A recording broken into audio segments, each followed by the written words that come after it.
तो फिर ये हमारा यूनिट 3 में है प्रोडक्ट सारी चीज़ें, ठीक है। प्रोडक्ट क्लैरिफिकेशन क्या पहला है, प्रोडक्ट क्या होता है पता ही है कि प्रोडक्ट में हम क्या करते हैं, सेलर गुड्स या सर्विसेज या आइडिया को ऑफ़र करता है अपने कंज्यूमर को, जो जिस चीज़ में ऑफ़र करता है वो हमारा प्रोडक्ट होता है, ठीक है। इसमें गुड्स आ गई, सर्विसेज हो गई, आइडियाज़ हो गई, कंसल्टेशंस वगैरह, वो सारी चीज़ें हमारी इस प्रोडक्ट पे आ गई, ठीक है। अब प्रोडक्ट की क्लासिफिकेशन क्या क्या है, उससे पहले कि प्रोडक्ट मतलब प्रोडक्ट लेवल्स क्या क्या हैं, ठीक है। प्रोडक्ट लेवल्स हैं core product, basic product, expected product, augmented product, potential product. Core benefit हमारा होता है कि हम वो जो प्रोडक्ट है वो क्या चीज़ प्रोवाइड कर रहा है हमारे कंज्यूमर को, ठीक है। तो वो हमारा कोर बेनिफिट है। लाइक ये जो हमारी इलेक्ट्रिकल अप्लायंसेस मशीन्स होती है, जैसे डोमेस्टिक अप्लायंसेस मशीन्स होती है, लाइक वॉशिंग मशीन हो गई, ठीक है। तो ये सारी चीज़ें क्या करती है, हमारे कस्टमर को क्या प्रोवाइड करती है, काम, उससे क्या होता है कि वो स्पीड प्रोवाइड करती है, काम जल्दी जल्दी हो जाते हैं। तो उससे क्या होगा, वो जो कस्टमर है वो थोड़े टाइम के लिए मतलब वो टाइम काम सारा उसका जल्दी जल्दी हो जाएगा, तो वो उसका जो टाइम बच रहा है वो टाइम यूटिलिटी उसको प्रोवाइड कर रही है, ठीक है। तो वो हमारा कोर बेनिफिट है कि उससे मतलब हमारे कस्टमर को एक्चुअल बेनिफिट क्या हो रहा है वो चीज़। फिर उसके बाद बेसिक प्रोडक्ट की हमारे जो प्रोडक्ट है उसकी बेसिक मतलब बेसिक क्या वो प्रोवाइड, मतलब ऐसी कौन सी चीज़ वो फुलफिल कर रहा है। लाइक जैसे हमारे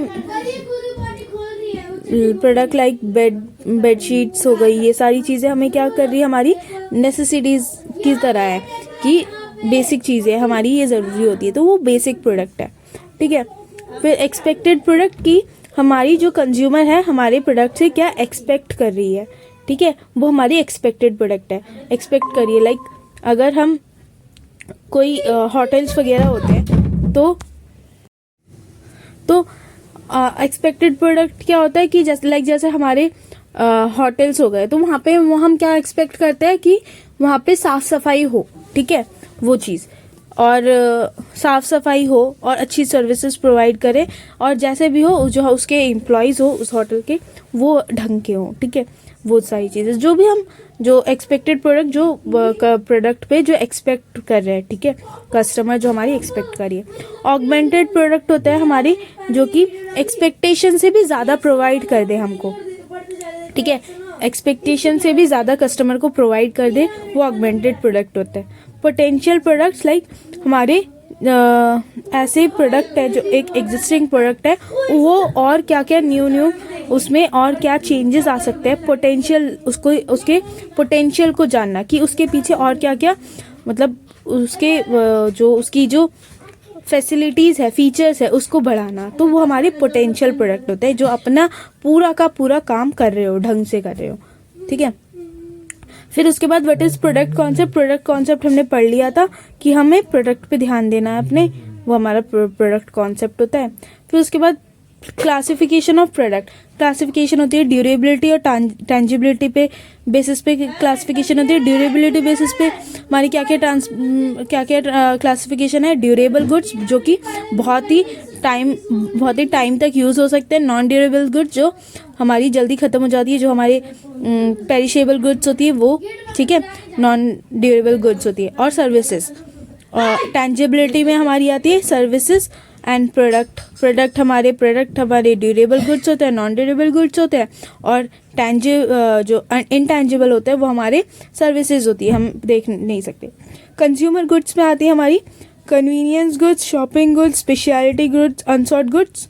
तो कन्वीनियंस गुड्स जो हम बहुत ही जल्दी फ्रीक्वेंटली परचेज करते हैं, शॉपिंग गुड्स जो हम उसकी क्वालिटी देख के, प्राइस, स्टाइल को देख के हम गुड्स अगर ख़रीदते हैं तो वो उसकी शॉपिंग गुड्स हो गई। स्पेशलिटी गुड्स की हम उसके मतलब उसके ब्रांड को, उसकी आइडेंटिटी को देख के ख़रीद रहे हैं तो वो स्पेशलिटी गुड्स हो गई। अनसॉर्ट गुड्स इज लाइक हमारे जो कि कंज्यूमर उसके बारे में जानती नहीं है और जल्दी सोचती नहीं है उसको ख़रीदना।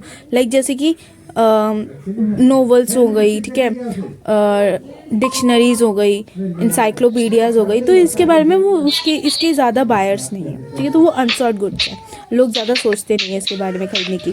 और तीसरा हमारा इंडस्ट्रियल गुड्स, जो कि हमारी इंडस्ट्रीज यूज़ करती है, लाइक जैसे कि इंजन हम कंज्यूमर नहीं खरीदेगी, वो कोई इंडस्ट्री खरीदेगी जो कार बना रही है ना।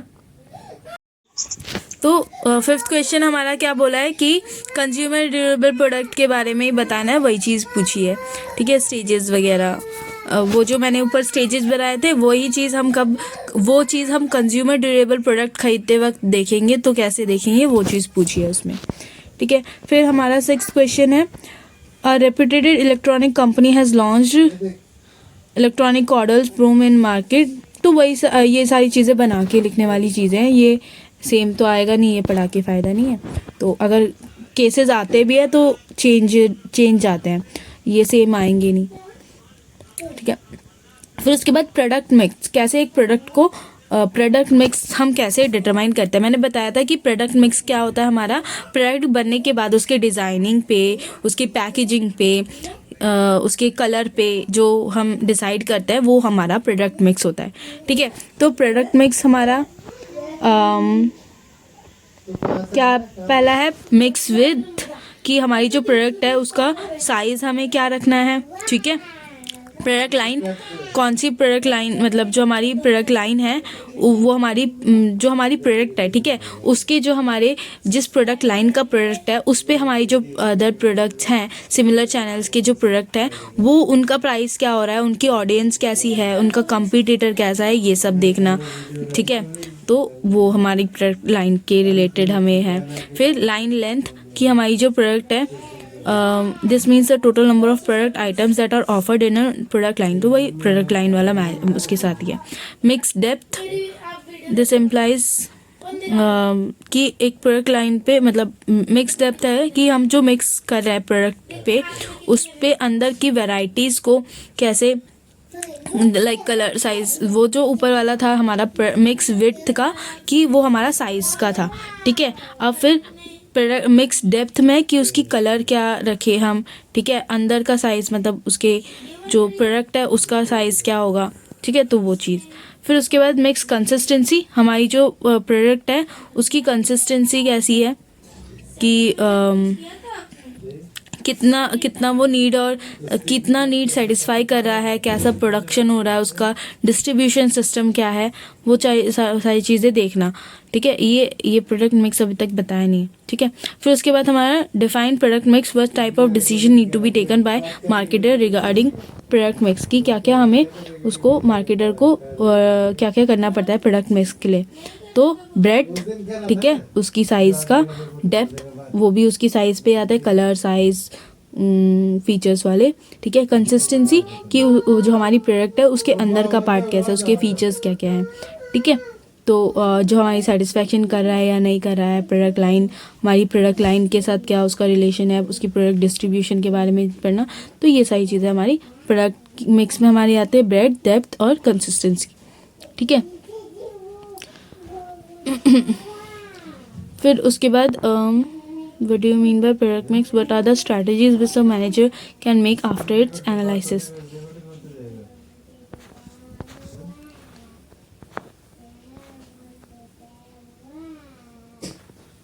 ये इतना वो है नहीं उतना कुछ इसमें, ठीक है।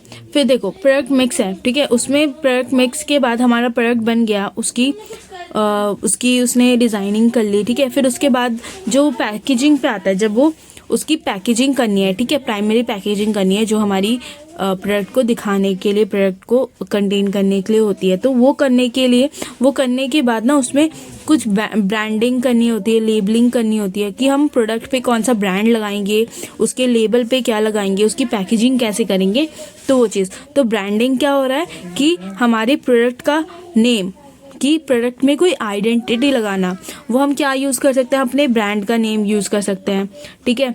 ब्रांड का कोई मार्क, ब्रांड मतलब अपने ब्रांड को दिखाना, कोई मार्क यूज़ कर सकते हैं, या फिर कोई ट्रेड मार्क है हमारा जो कि कॉपीराइटेड होता है, वो यूज़ कर सकते हैं, ठीक है। ये सारी चीज़ें कि अपने प्रोडक्ट पे उसका एक आइडेंटिटी लगानी, ठीक है, वो हमारा ब्रांडिंग होता है, प्रोडक्ट की अपनी आइडेंटिटी बताना, ठीक है।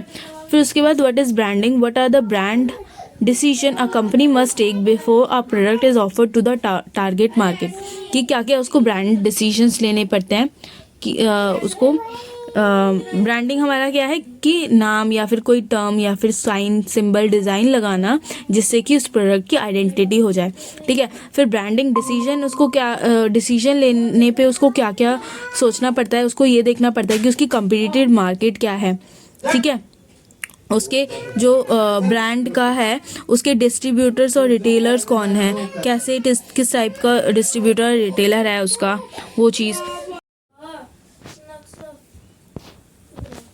ठीक है। तो क्या बता रही थी कि ब्रांड डिसीजन में उसको करना पड़ता है कि उसकी कंपटीटर क्या है, ठीक है, वो अपने प्रोडक्ट को चलाने के लिए, लॉन्ग रन चलाने के लिए उस कंपटीटर को कैसे उसको हराना है, वो चीज़ उसको देखनी है। अपने ब्रांड को किसके ज़रिए उसको स्पॉन्सर कराना है वो देखना है। उसका जो ब्रांड है वो इंटरनेशनल है नेशनल है ये देखना है, ठीक है। इंडिविजुअल ब्रांड नेम, क्या उसको अपना खुद का एक अपने प्रोडक्ट का अलग ब्रांड नेम बनाना है या फिर ब्लैंकेट फैमिली नेम कि वो पूरे कंपनी का एक ब्रांड यूज़ कर दे, कि जो उसकी कंपनी का ब्रांड नेम है वही अपने प्रोडक्ट पे ब्रांड नेम लगा दे। लाइक जैसे कि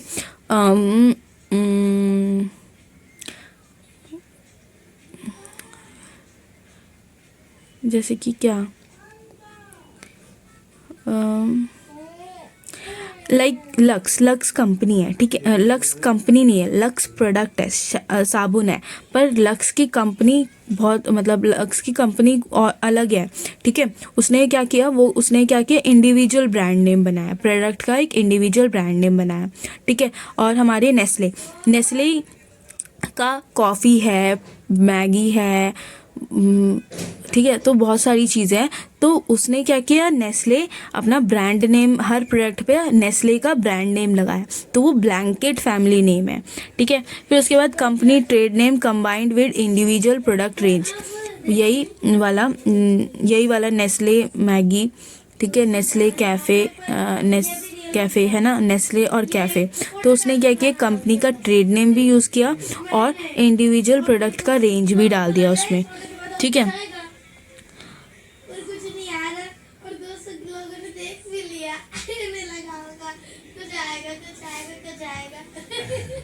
फिर उसके बाद explain the significance of branding in modern day marketing, की ब्रांडिंग हमारा क्यों ज़रूरी है। इससे क्या होगा, हमारी एक प्रोडक्ट की आइडेंटिटी बनेगी, प्रोडक्ट या कंपनी की आइडेंटिटी बनेगी और कस्टमर क्या होगी, कस्टमर तक उसकी नॉलेज पहुंचेगी और कस्टमर आसानी से पहचान जाएगी कि हमारा कौन सा ब्रांड कौन सा प्रोडक्ट ब्रांड किस ब्रांड का है, ठीक है। प्रोडक्ट देख के वो पहचान जाएगी क्योंकि उसी पे लिखा होगा ब्रांडिंग। तो वो क्या करता है, वो अपना ब्रांडिंग लेबलिंग पैकेजिंग ये सब क्या करते हैं, अपने आप में खुद में ही प्रमोशन कर देते हैं, ठीक है। और फिर अगर कंज्यूमर एक बार में जान गई, ठीक है, तो वो उसकी हैबिट बन जाएगी कि उसको फिर वो दोबारा लेने आएगी, ठीक है। क्रिएट्स बिजनेस क्रेडिबिलिटी, कि बिजनेस को बिजनेस का एक वो बना देती है कि नाम बना देती है, ठीक है। उस पर फिर जो ब्रांड की वजह से वो बिज़नेस जाना जाएगा, ठीक है। तो वो चीज़ है। Emotional connection, brand personality and image to which customer feel and emotional connection, वही बताया था कि अगर एक बार कस्टमर जान गई ब्रांड नाम को तो उससे वो दोबारा हैबिचुअल हो जाएगी और दोबारा खरीदने आएगी। तो उससे फिर यूज़ करते करते होता है ना कि हमारा कनेक्शन बन जाता है किसी भी प्रोडक्ट के साथ। Explain the difference between individual branding and umbrella branding, discuss the advantages and disadvantages.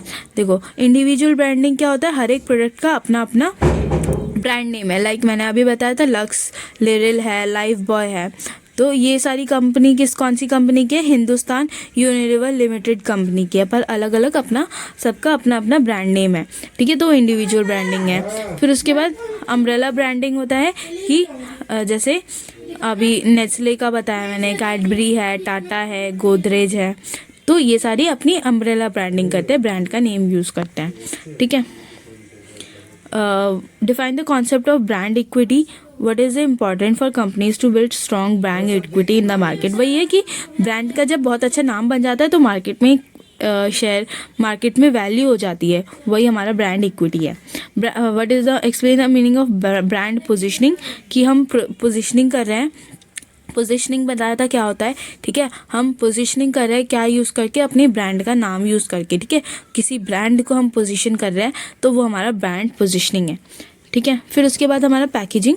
Packaging हमारी होती है कि पैकेजिंग हम क्यों करते हैं, ताकि हमारी जो प्रोडक्ट है उसको हम कैरी कर सके, ठीक है, कहीं जगह स्टोर करके रख सके, किसी हार्म से बचा सके, ठीक है, हमारा वो इधर एक जगह से दूसरी जगह ट्रांसफ़र करने में इजी पड़े, तो पैकेजिंग होती है। पैकेजिंग हमारी दो टाइप की होती है, एक प्राइमरी पैकेजिंग एंड एक सेकेंडरी पैकेजिंग। प्राइमरी पैकेजिंग क्या होती है, हमारे प्रोडक्ट को कैरी करने के लिए, एक शेप देने के लिए यूज़ होती है। लाइक जैसे कि कोलगेट है, कोलगेट का जो ट्यूब है, ठीक है, वो हमारा प्राइमरी पैकेजिंग है, और उसका जो कर्टन है, ऊपर का कर्टन है, वो भी हमारा प्राइमरी पैकेजिंग के अंदर आता है, ठीक है। स्टेप 2 है उसका। फिर उसके बाद अब जब वो सेकेंडरी पैकेजिंग क्या होती है, अब बहुत सारे वो क्या होते हैं, बड़ा सा कर्टन होता है ना, जिसमें 100-150 यूनिट्स होती हैं, लार्ज नंबर ऑफ यूनिट्स होती है, तो वो ट्रांसपोर्ट के लिए यूज़ होती है, हमारी सेकेंडरी पैकेजिंग होती है, ठीक है, ठीक है।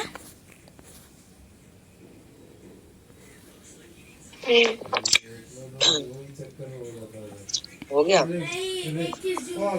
रिकॉर्डिंग लगा के रखा था, सेटिंग में जाकर देखो। फिर उसके बाद बताया था कि जो पैकेजिंग होती है अपने आप में सेल प्रमोशन कैसे करती है, कि वो क्या करती है packaging.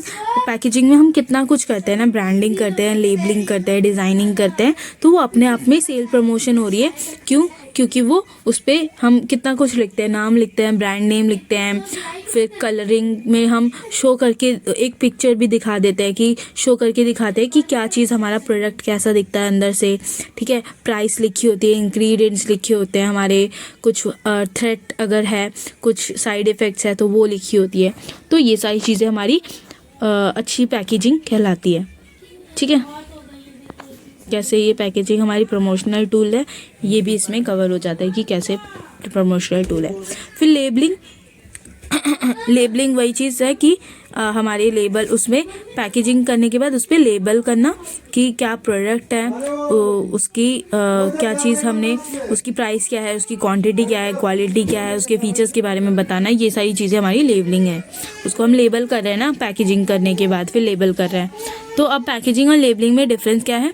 Packaging is putting the product in containers like bottles, boxes, और लेबलिंग में कि उस पर जो पैकेजिंग करी उसके ऊपर एक नाम रखना, ठीक है, डिस्क्रिप्शन देना, नाम रखना, प्रोडक्ट का डिस्क्रिप्शन देना।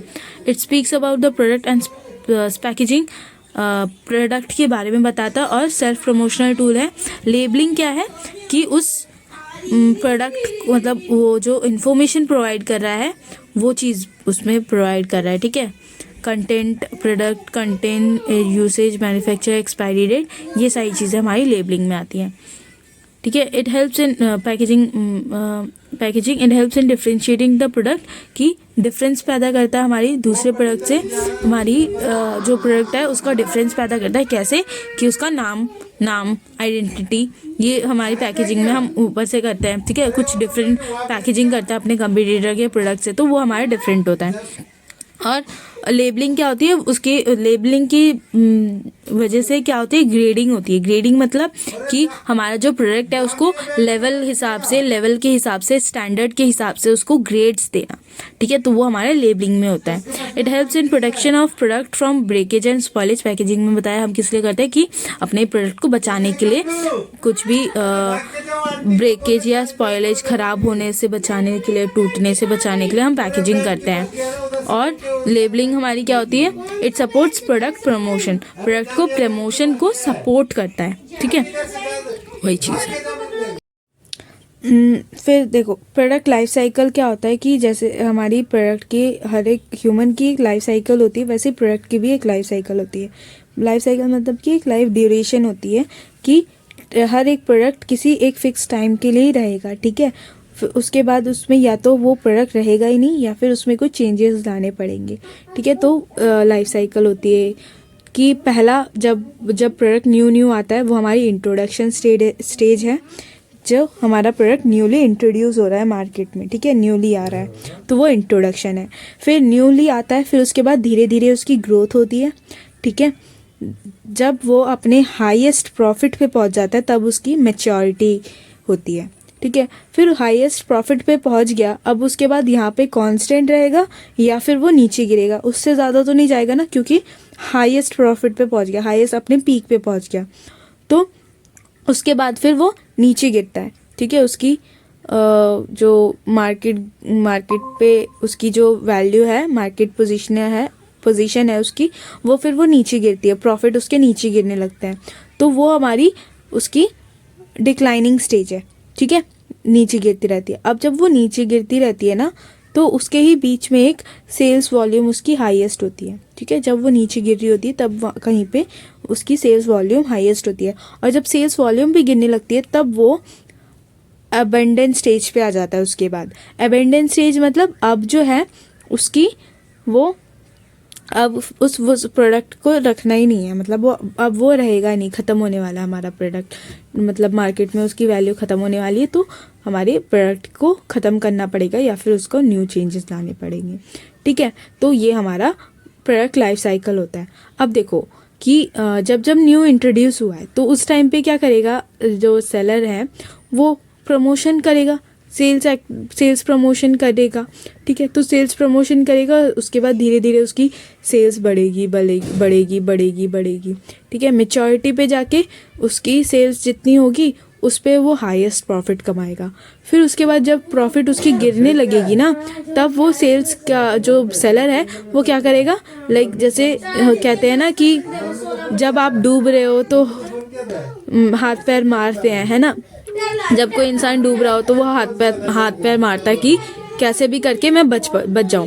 तो उस टाइम पे वो क्या करेगा, अपनी सेल्स प्रमोशन ज़्यादा बढ़ाएगा, ठीक है, तो जिससे कि उसकी सेल्स वॉल्यूम थोड़ी बढ़ जाएगी। और जब उसकी सेल्स वॉल्यूम एकदम हाईएस्ट पे चली जाएगी और उसके बाद जब वो गिरने लगेगी तब वो अपने अबेंडेंस स्टेज की तरफ जाने लगेगा, ठीक है। प्रॉफिट तो पहले से ही डिक्लाइन हो रही थी, ठीक है। और जब वो सेल्स वॉल्यूम बढ़ाने की कोशिश कर रहा है, वो क्यों बढ़ेगी उसकी सेल्स वॉल्यूम, क्योंकि उसने प्रॉफिट अपना छोड़ दिया, वो प्रॉफिट छोड़ते हुए जा रहा है, ठीक है, इसीलिए उसकी प्रॉफिट कम होती जा रही है उस टाइम पे। फिर जब अबेंडन हो जाएगा तब उसकी लाइफ साइकिल ख़त्म प्रोडक्ट की, फिर एक न्यू प्रोडक्ट आएगा या फिर वही प्रोडक्ट न्यूली होके आएगा, ठीक है। फिर उसके बाद हमारा ये पूछ रहा है कि what are the different stages adopted by marketers in the introduction stage of PLC, कि वो इंट्रोडक्शन स्टेज पे क्या क्या मार्केटिंग क्या क्या स्ट्रैटेजीज अप्लाई करता है। कि देखो, अगर उसका जो प्रोडक्ट है या सर्विस है, प्रोडक्ट जो है वो अगर ऐसा प्रोडक्ट है जिसका कोई कंपटीटर ही नहीं है, तो वो क्या करेगा, वहाँ पे वो कोई अपनी स्ट्रैटेजी यूज़ कर सकता है, उस हिसाब के बेसिस पे वो यूज़ करेगा। लाइक उस टाइम पे वो अपनी ज़्यादा सेल्स प्रमोशन ज़्यादा करेगा ताकि उसकी सेल्स जल्दी हो जाए, क्योंकि उसकी कंपटीटर ही नहीं है। तो वहाँ पे वो जितना भी हाई प्राइस करे, जितनी भी उसकी कॉस्ट बढ़ जाए, उसको प्रॉफिट होगा ही होगा, ठीक है, क्योंकि उसका अभी तक कंपटीटर नहीं आया है। और ठीक है, बता दिया। फिर उसके बाद अगर उस टाइम पे वो क्या कर सकता है, अपना सिलेक्टिव और इफ़ेक्टिव डिस्ट्रीब्यूशन नेटवर्क बना सकता है कि क्योंकि उसके अभी तक कंपटीटर ही नहीं है, उसने अपनी प्राइस भी बहुत हाई करी है, वो सेल्स प्रमोशन ज़्यादा करेगा, तो एक नेटवर्क बनेगा उसका अपने सिलेक्टिव, अपने मतलब कोई एक कौन से सप्लायर से वो चूज़ कर सकता है वहाँ पे, क्योंकि उस टाइम पे उसका कोई भी कंपटीटर नहीं है। तो वो ऐसा नहीं है कि जो अगर कोई सप्लायर है, ठीक है, जिससे वो अपना डिस्ट्रीब्यूशन करवा रहा है, ठीक है, उसको वो जाके अपने किसी भी यार देखो, न्यू प्रोडक्ट है, ठीक है, न्यू प्रोडक्ट है तो हर कोई सब सेलर होता है ना, अगर वो देख रहा है पोटेंशियल प्रोडक्ट है कि हाँ अच्छा प्रॉफिट मिलेगा इस पे, तो जो सेलर्स होंगे, सप्लायर्स जो होंगे, डिस्ट्रीब्यूटर्स जो होंगे, वो भी बोलेंगे कि हाँ मेरे से करवाओ, मैं कर दूंगा, है ना। तो वही चीज़ है कि वो अपना सिलेक्टिव और इफेक्टिव डिस्ट्रीब्यूशन नेटवर्क ढूंढ सकता है, ठीक है। एडवर्टाइजिंग लार्ज स्केल पे करेगा ताकि उसके जो कस्टमर्स है उनको ज़्यादा वो अवेयर कर सके, जिससे कि अर्ली अडॉप्टर्स और अर्ली डीलर्स वाले एक टाइप ऑफ कस्टमर्स होते हैं जो कि कोई भी प्रोडक्ट आए तो सबसे पहले वो उनको ख़रीदते हैं, ठीक है। वो हमारे अर्ली कस्टमर्स होते हैं, अर्ली अडॉप्टर्स कस्टमर्स होते हैं, ठीक है। If you are the product manager of a product at growth stage, what are the strategy you will adopt for your product on the basis of PLC? अगर आपका जो product है वो growth stage पे है तो आप क्या अडेप्ट करोगे, क्या स्ट्रैटेजी लोगे कि आप अपनी सेल्स को और बढ़ाओगे। आप चाहोगे कि अब मेरा ग्रोथ स्टेज पे तो धीरे धीरे और भी ग्रोथ हो, ठीक है। प्रमोशन को हम बढ़ाएंगे, ठीक है, सेल्स प्रमोशन हम बढ़ाएंगे ताकि हमारी और कस्टमर आए, ठीक है। अपना कंपटीशन से हम अपनी कंपटीशन को मीट करना चाहेंगे अपनी एडवर्टाइजिंग के ज़रिए, ठीक है। Suggest appropriate marketing strategy for maturity stage, कि जब तुम्हारा मैच्योरिटी स्टेज पे पहुंच गया है उसके बाद तुम क्या करोगे। मैच्योरिटी स्टेज पे क्या होता है कि हमारी प्रोडक्ट की हाईएस्ट पीक पे वो उसकी प्रॉफिट होती है, ठीक है, और सेल्स हाईएस्ट पीक पे पहुंच गया है वो उसके बाद वाला, है ना, कि appropriate strategy for maturity stage. पहला स्टेज कि मैच्योरिटी स्टेज पे पहला फेज क्या होता है, जब हमारी ग्रोथ हाईएस्ट हो चुकी है, ग्रोथ बढ़ के हाईएस्ट हो चुकी है वो चीज़, तो वहाँ पे हमें क्या आ रहा है, हाई प्रॉफिट हो रहा है। हम क्या करेंगे, ऐसी कोई स्ट्रैटेजी अपनाएंगे जिस पे हम क्या करेंगे, उसी स्टेज पे हम रुकने की कोशिश करेंगे, ठीक है। कांस्टेंट हमारा रहे, प्रॉफिट हमारा कांस्टेंट रहे, ये हम कोशिश करेंगे। तो इसके लिए हम क्या करेंगे, कुछ सेल्स प्रमोशन, हम डिस्काउंट्स देंगे, ठीक है, वो करेंगे ताकि हमारी जो कस्टमर है वो बनी ही रहे, ठीक है, सेल्स होती रहे हमारी। तो उससे क्या होगा, हमारी सेल्स बढ़ेंगी भी, ठीक है। फिर उसके बाद जब हमारी डिक्लाइन होने लगेगी, जो प्रॉफिट है वो अगर डिक्लाइन हो रही है, तो उसके बाद हम क्या करेंगे, अपने प्रोडक्ट को और ज़्यादा उसमें सेल्स प्रमोशन और ज़्यादा करने की कोशिश करेंगे कि हम अपनी सेल्स बढ़ा दें, ठीक है। और अगर और फिर भी नहीं हो रहा है तो उसके बाद क्या करेंगे, हम न्यू प्रोडक्ट लॉन्च कर देंगे कि हमने वही उसी प्रोडक्ट पे कुछ इम्प्रूवमेंट ले आएंगे या फिर को एकदम न्यू प्रोडक्ट ले आएंगे, ताकि जिससे क्या होगी, हमारी ज़्यादा लॉसेस ना हो। अगर हम सेकेंड फेज़ पे भी अपना ठीक नहीं कर पाए प्रॉफिट, तो हम क्या करेंगे, न्यू प्रोडक्ट पे चेंज हो जाएंगे, ठीक है। फिर उसके बाद what strategy should be adopted by a marketer to delay the entry into decline stage. वही चीज़, मार्केट डिक्लाइन स्टेज पे ना हो उसकी एंट्री, उसने क्या किया, अपने थर्ड स्टेज पे ही, मतलब मैच्योरिटी के थर्ड फेज पे ही उसने अपना न्यू प्रोडक्ट पे वो शिफ्ट हो गया, तो वो चीज़ है। How is understanding the product life cycle useful to a marketer, is PLC universal in its application. तो ये उतना कुछ ज़रूरी नहीं है। फिर उसके बाद new product development and failure, कि न्यू प्रोडक्ट डेवलपमेंट करते हैं तो और उसकी न्यू प्रोडक्ट डेवलपमेंट करने के बाद ना उस पर टेस्ट करते हैं कि ताकि वो फेल ना हो जाए। तो टेस्ट क्या क्या होता है, idea generation, idea screening, concept development and testing. पहले हम आइडिया को जनरेट करते हैं, पहले आइडिया क्रिएट करते हैं, आइडिया बनाते हैं, ठीक है। फिर उसकी आइडिया को हम चेक करते हैं कि आइडिया ये सही है कि नहीं है, कुछ गलतियाँ तो नहीं है, ठीक है। फिर उसके बाद उसकी कॉन्सेप्ट, जो हमने आइडिया बनाया है उसके कॉन्सेप्ट को डेवलप करते हैं। पहले तो हमने एक आइडिया बना लिया कि मुझे एक बिज़नेस खोलना है, ठीक है। फिर मैंने सोचा कि आइडिया को कौन सा बिज़नेस मेरा सही रहेगा, ठीक है। तो मैंने बहुत सारी टाइप ऑफ बिज़नेस के आइडिया देख लिए, ठीक है। फिर उसके बाद मैंने उसमें से एक सिलेक्ट कर लिया, आइडिया स्क्रीनिंग में ये है, बहुत सारे टाइप ऑफ आइडियाज़ से लेकर मैंने एक सिलेक्ट कर लिया। फिर उस आइडिया को जिसको मैंने सिलेक्ट किया है उसी के अंदर मुझे डिटेल में प्लानिंग करनी है, तो वो कॉन्सेप्ट डेवलपमेंट एंड और फिर उसकी टेस्टिंग करनी है, वो टेस्टिंग हो गया। फिर उसके बाद मैंने डिटेल में प्लानिंग कर ली। फिर उसके बाद मुझे उस प्लानिंग को पूरा करने के लिए क्या क्या स्ट्रैटेजी यूज़ करनी है, वो मेरा मार्केटिंग स्ट्रैटेजी डेवलपमेंट में आता है। ठीक है, फिर उसके बाद मुझे पूरे ओवरऑल बिजनेस का एनालाइज करना है कि उसको मैं मीट करने के लिए अपने बिजनेस के मुताबिक क्या क्या कर सकता हूँ। ठीक है, फिर उसके बाद हम प्रोडक्ट डेवलप करेंगे, फिर उसकी मार्केट में टेस्टिंग करेंगे और फिर उसकी कमर्शलाइजेशन की, मतलब उसको कॉमर्स में उतारेंगे, ट्रेडिंग में उतारेंगे।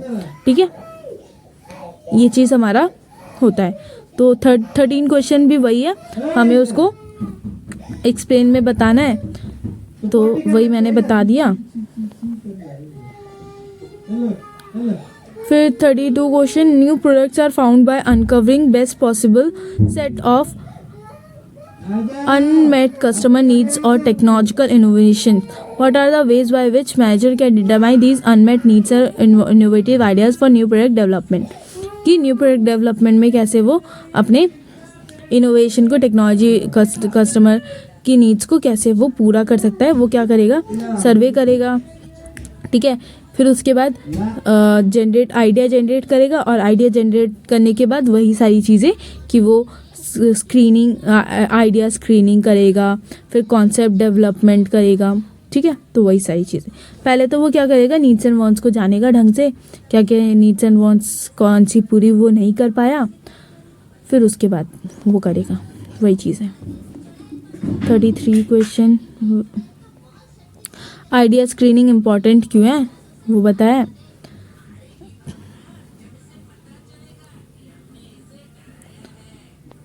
आइडिया स्क्रीनिंग हमारी क्या होती है, आइडिया स्क्रीनिंग में हम क्या करते हैं, बहुत सारे ऑल्टरनेटिव में से हम एक को सिलेक्ट करते हैं, एक या कुछ को सिलेक्ट करते हैं।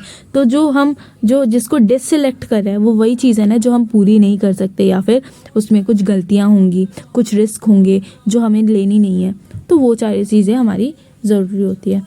अब क्यों ज़रूरी होती है, इतना तो सबको ही पता है कि क्यों ज़रूरी होती है, ताकि हम जब जो उसको फिर हम, ताकि उससे अगर कोई रिस्क हो, लॉस हो, तो वो हमें ना हो। ठीक है, explain the role of concept testing in the process of new product. तो ये भी कि टेस्टिंग हमारी क्यों ज़रूरी है, वो भी सही है, मतलब आते ही है। मार्केट टेस्टिंग क्यों ज़रूरी है वो पूछ रहा है, कैसे हम मार्केट टेस्टिंग को कंडक्ट करेंगे वो पूछ रहा है। कि मार्केट में देखो, प्रोडक्ट बनने के बाद उसको सेल्स एज सैम्पल्स देना। ठीक है, उसकी सेल्स में उसको पहले कुछ सिलेक्टेड सेल्स करना। ठीक है, तो वो हमारा मार्केट टेस्टिंग में आ गया कि हम टेस्ट कर रहे हैं कि हमारा प्रोडक्ट सही से उसकी सही सेलिंग हो रही है या नहीं हो रही है। ठीक है, तो वो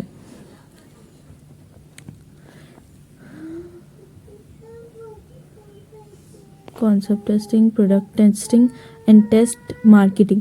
कॉन्सेप्ट टेस्टिंग में क्या कर रहे हैं, हम कॉन्सेप्ट को, अपने प्लान को टेस्ट कर रहे हैं। प्रोडक्ट टेस्टिंग में हम अपने प्रोडक्ट को टेस्ट कर रहे हैं। टेस्ट मार्केटिंग में क्या कर रहे हैं, हम मार्केट में उतरने के बाद, मतलब मार्केट में उतार के प्रोडक्ट को मार्केट में ला के उसको टेस्ट कर रहे हैं। तो वो हमारा मार्केट टेस्टिंग होता है, टेस्ट मार्केटिंग होता है।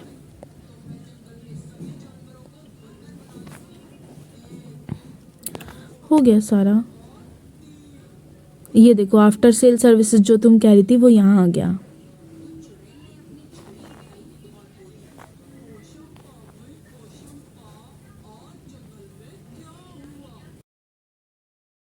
हमारा है प्राइसिंग डिसीजन। प्राइसिंग हमारा क्या है, ये प्राइसिंग मिक्स है कि प्राइसिंग करने के लिए क्या क्या हम डिसीजन लेते हैं, वो हमारा प्राइसिंग मिक्स में आता है। ठीक है, प्राइसिंग हमारा क्या करना है, जो हमारी प्रोडक्ट है उसको मार्केट में किस प्राइस पे बेचना है वो चीज़। ठीक है,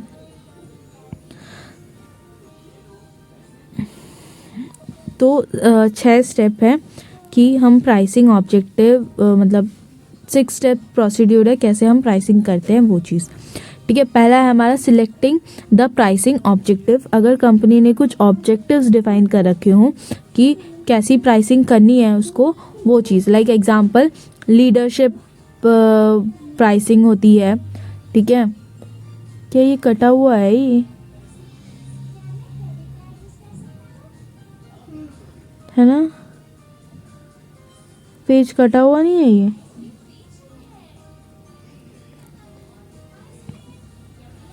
वो चीज़ है जो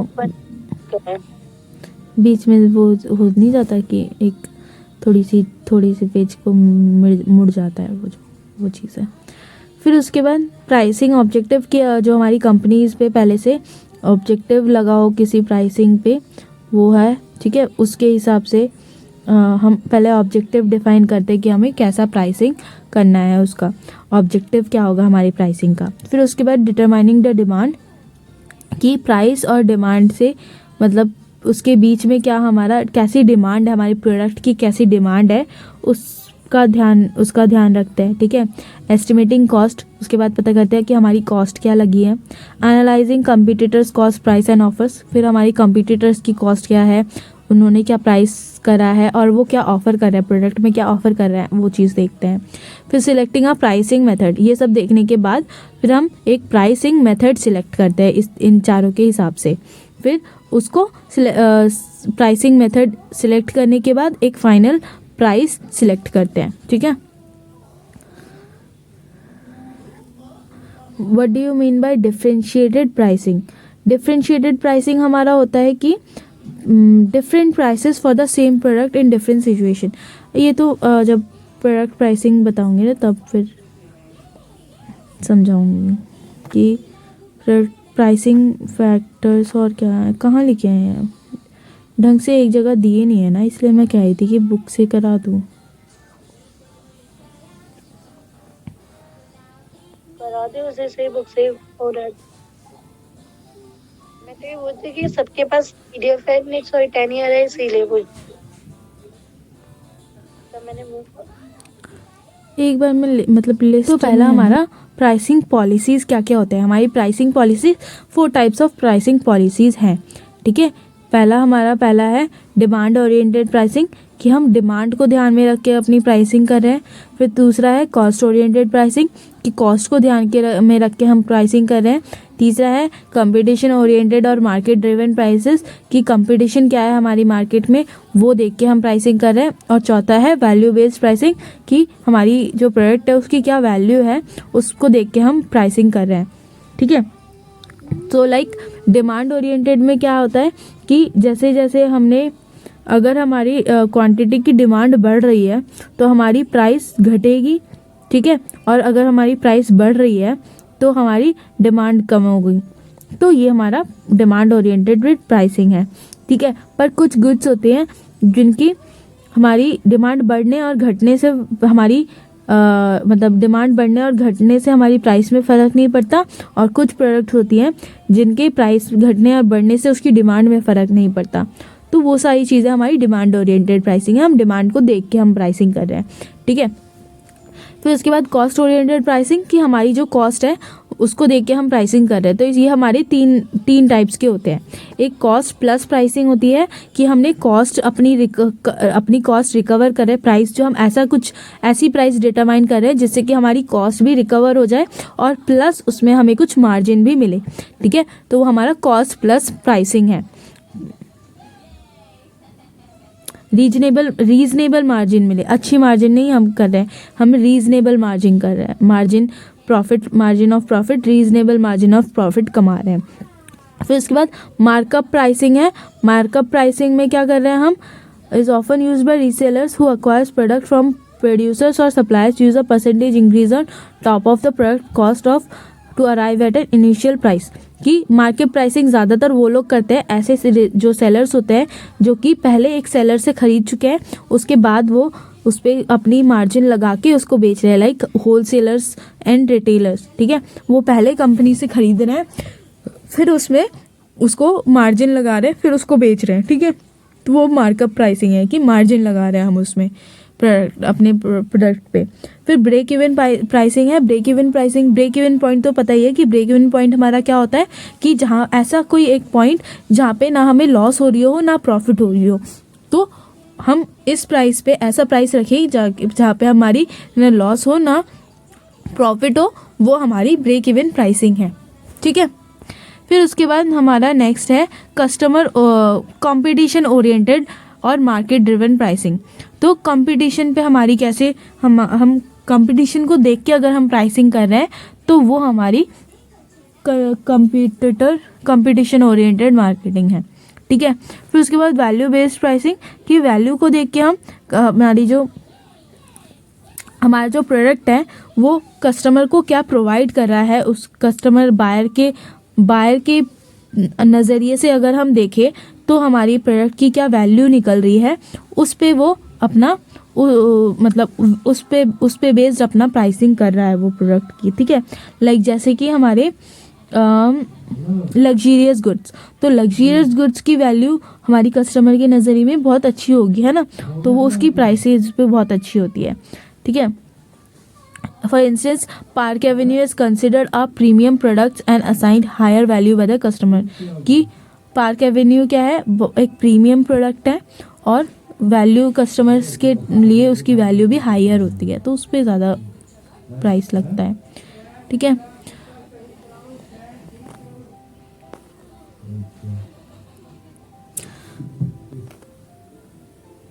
फिर उसके बाद प्राइसिंग स्ट्रैटेजीज़ है हमारी, ये 12 हमारी प्राइसिंग स्ट्रैटेजी है। वो तो हमारी ऑब्जेक्टिव, हमने पहले ऑब्जेक्टिव देखे, हमारे जो 4 ऑब्जेक्टिव थे हमारे, cost objective, demand objective, competitor objective, value objective, ठीक है, वो देखा। फिर उसके बेसिस पे हमारी प्राइसिंग हमें कैसे करनी है, वो अगर हम कम्पिटिटिव प्राइसिंग कर रहे हैं तो हमें हमारी जो कम्पिटिटर है उसकी प्राइसिंग क्या है, तो उससे ज़्यादा अगर हम प्राइस रखेंगे तो हमारी जो उसकी अपने जो प्रोडक्ट है उसकी ज़्यादा सेल्स नहीं होगी, तो हमें उससे कम प्राइसिंग करनी है, ठीक है। और कम्पिटिटर, अगर हमारा गुड्स जो है, हमारा कम्पिटिटर गुड्स ज़्यादा डिफरेंट नहीं है, उसमें ज़्यादा डिफरेंशिएटेड नहीं है, तो हमें उससे कम प्राइसिंग करनी होगी। पर अगर उससे हमारा जो प्रोडक्ट है हमारा हाईली डिफरेंशिएटेड है, उससे बहुत ज़्यादा इम्प्रूव्ड प्रोडक्ट है, तो हम उससे हायर चार्ज कर सकते हैं, ठीक है। तो वो चीज़ है, पर हम उससे हायर चार्ज क्यों नहीं करेंगे, क्योंकि हमें उससे कंपटीशन करनी है। हम क्या करेंगे, अपनी प्रोडक्ट की एडवर्टीजमेंट अच्छी दिखाएंगे और उन्हें बताएंगे कि हम उससे ज़्यादा अच्छा सामान दे रहे हैं और उतने ही प्राइस पे दे रहे हैं, या उससे ज़्यादा भी दे रहे हैं, उससे ज़्यादा प्राइस पे भी दे रहे हैं, तो ज़्यादा बढ़ाई नहीं, मतलब ज़्यादा बढ़ाया नहीं है हमने अपना प्राइस। तो कंपटीशन को ख़त्म करने के लिए जो हम प्राइस डिटरमाइन कर रहे हैं वो। फिर पेनिट्रेशन प्राइसिंग है हमारी। पेनिट्रेशन प्राइसिंग क्या थी, large price are fix below the competitive level, कि कंपटीशन लेवल से हम नीचे अपनी प्राइस रख रहे हैं, जिससे कि हम मार्केट का लार्जर शेयर अपने पास रख लें, ठीक है। तो वो हमारी पेनिट्रेशन प्राइसिंग है। ये क्या होता है कि हम शुरू में अपना मार्जिन लो रख रहे हैं, अपनी प्राइस लो रख रहे हैं, हम कॉस्ट तो रिकवर कर रहे हैं पर हम अपनी मार्जिन जो है वो लो रख रहे हैं, ठीक है। तो वो हमारा पेनिट्रेशन है। फिर उसके बाद हमारा नेक्स्ट है मार्केट स्किमिंग प्राइसेस। इसमें क्या कर रहे हैं, हम हायर प्राइसेस रख रहे हैं अपने शुरू में स्टेजेस में। मैंने बताया अगर तुम्हारा प्रोडक्ट जो है हाईली डिफरेंशिएटेड प्रोडक्ट है तो तुम हायर प्राइस कर सकते हो, तो हायर प्राइस करोगे और फिर हायर प्राइस के साथ साथ तुम हाई प्रमोशन भी करोगे, ताकि तुम्हारी जो सेल्स है वो ज़्यादा हो जाए और जल्दी तुम अपने प्रॉफिट, अपने जो कॉस्ट है उसको रिकवर कर लो और प्रॉफिट भी कमा लो, ताकि तुम्हारा कुछ टाइम के बाद जब तुम्हारा कंपटीटर भी तुमसे अच्छा प्रोडक्ट ले आएगा, कंपटीटर तुम्हारे कंपटीशन को मीट करने आ जाएगा, तब तुम्हारा लॉस ना हो। इसीलिए जल्दी अपना कॉस्ट रिकवर करने के लिए हम मार्केट स्किमिंग प्राइसिंग करते हैं, ठीक है। फिर उसके बाद 4th है हमारा कीप आउट प्राइसिंग। की कीप आउट प्राइसिंग में क्या हो रहा है कि हम it is a preemptive pricing policy which aims at discouraging the other firms in the market to offer substitute.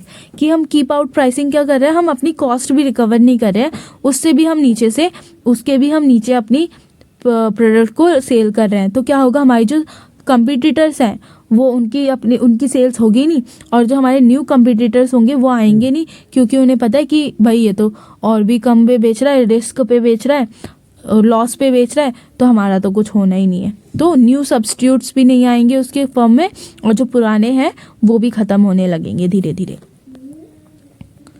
ठीक है। फिर फॉलो द लीडर प्राइसिंग है लाइक जैसे हमारे ओलिगोपॉलिस्टिक मार्केट में क्या होता है, लाइक हमारे जो कॉलोनी है, ठीक है, कॉलोनी में जितने भी तुम्हारे फूड स्टॉल्स हैं, ठीक है, हर फूड स्टॉल की जो प्राइस है वो सेम है, चाहे प्रोडक्ट कैसा भी हो, फूड स्टॉल की प्राइस सेम है, तो वो फॉलो द लीडर प्राइसिंग है कि कुछ सेलर्स मिलके एक प्राइस डिटरमाइन कर लेते हैं और उसी प्राइस को वो सारे सेलर फॉलो करते हैं, तो वो फॉलो द लीडर प्राइसिंग है।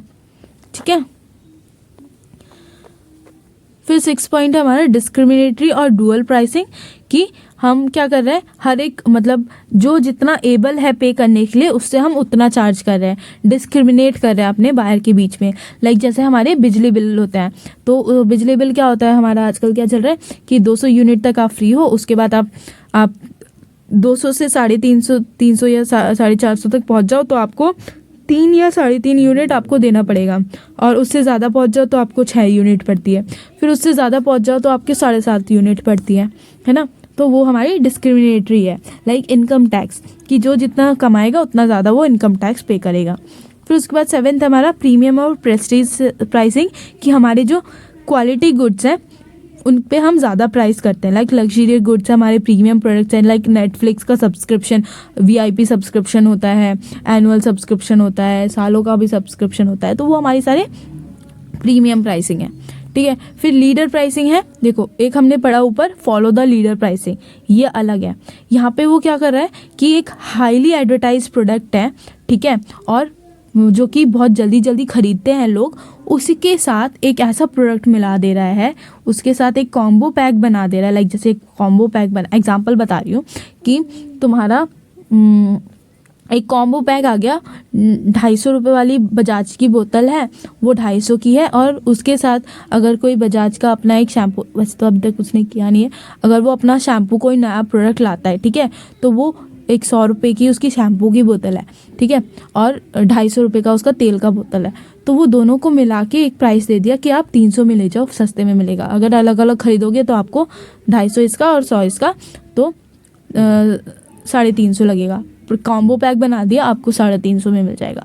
तो वो हमारे लीडर प्राइसिंग होते हैं, जो हमारी हाईली एडवर्टाइज्ड है, परचेज फ्रीक्वेंटली है, अच्छी वेल स्टेब्लिश उसकी मार्केट है, उसके साथ साथ एक हमारा नॉन सेल या फिर न्यू प्रोडक्ट हो गया, या फिर नॉन परचेज, मतलब लोली एडवर्टाइज और लो फ्रीक्वेंटली परचेज आइटम को उसमें जोड़ देना, ताकि वो एक खरीदने आए वो और वो दूसरा भी खरीद के ले जाए।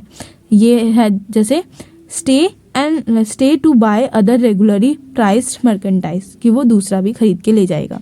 ठीक है, कितने हो गए? 8 हो गए।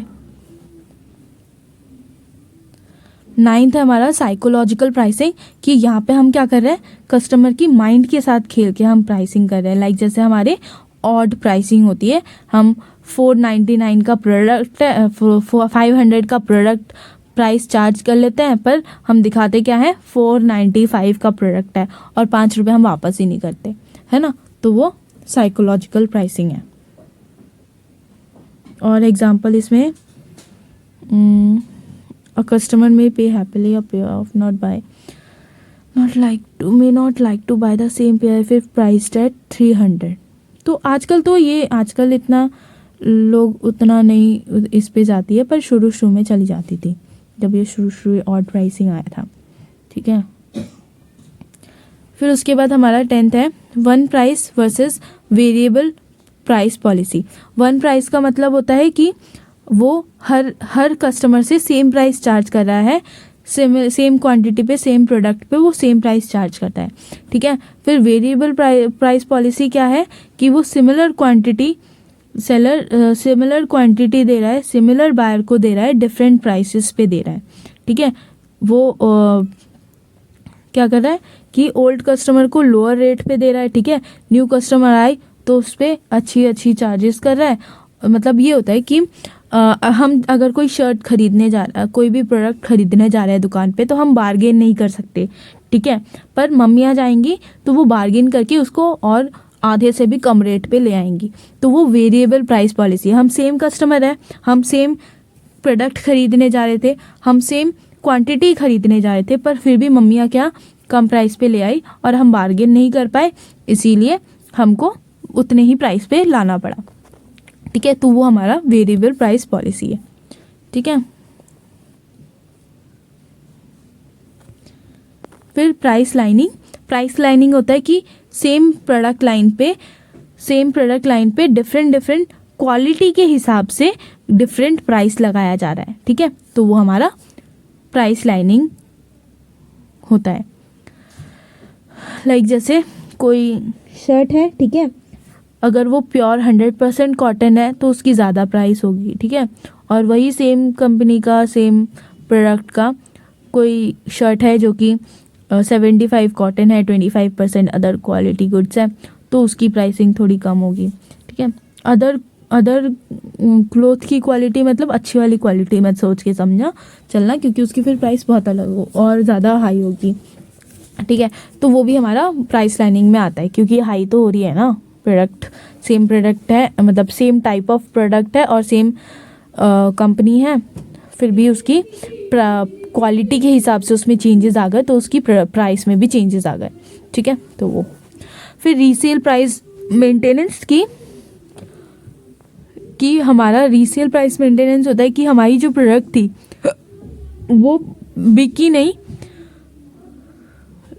मतलब क्या था ये, resale price maintenance is the price policy under which a manufacturer fix the prices of his product below which his product would not be sold to be consumers और डिस्ट्रीब्यूटर। हाँ, कि ऐसा एक प्राइस जो कि कंज्यूमर और distributor पे अगर नहीं बिकी हमारी, मतलब हमारी उसने पूरे साल की मतलब विंटर सीजन अभी चल रहा है, ठीक है, तो विंटर सीजन का प्रोडक्शन वो पहले से करके बैठे हैं और अभी भी उनकी प्रोडक्शन चल रही है, विंटर सीजन की क्लोथ्स की प्रोडक्शन चल रही होगी, ठीक है, अभी भी वो बन रहे हैं, पर एक टाइम आएगा जब विंटर ख़त्म होने वाला होगा, तब उसकी प्रोडक्शन बंद हो चुकी होगी पूरी तरह से, है ना, पर क्या होगा तब भी अगर उनका पूरे विंटर में जो उन्होंने बनाया और विंटर में ही ख़त्म करना होता है उन्हें, वो प्रोडक्ट जो उन्हें बनाया, आउटपुट बनाया, उसको उस विंटर में ही उन्हें ख़त्म करना है, पर अगर वो ख़त्म नहीं हुआ तो क्या करते हैं, वो कम सेल पे अपनी वो दे देते हैं, ठीक है, तो वो भी हमारा प्राइस डिटरमाइन करे कि ऐसा प्राइस जो कि हमारी अगर सेल नहीं हुई तो किस प्राइस पे हमें देना है, वो चीज़ हमारी रीसेल प्राइस मेंटेनेंस पे आती है, ठीक है। तो यही 12 चीज़ें थी हमें। फिर इसके बाद तो ये प्राइस एडजस्टमेंट स्ट्रैटेजी है कि कैसे हम अपने प्राइस को प्राइस डिटरमाइन करने के बाद, हम कस्टमर तक पहुंचाने के बाद अगर वो कुछ कंसेशंस मांग रहा है तो उसको एडजस्ट करना, वो उसके बाद की बात है। ये हम जानते हैं कि डिस्काउंट एंड अलाउंसेस लगते हैं, कौन कौन से होते हैं हमारे, ट्रेड डिस्काउंट होते हैं, क्वांटिटी डिस्काउंट होता है, कैश डिस्काउंट होते हैं, ठीक है, सीजनल डिस्काउंट लगता है, अलाउंस लगते हैं, तो ये सारी चीज़ें। Product life cycle and pricing, तो ये सारी चीज़ें वही हैं जो हमने पढ़ा, उसी के वही यूज़ होंगी, जो 12 हमने प्राइसिंग पढ़ी वही अलग अलग स्टेज पे कैसे यूज़ हो रही है वो चीज़ है, ठीक है। हो गया हमारा प्राइसिंग ख़त्म।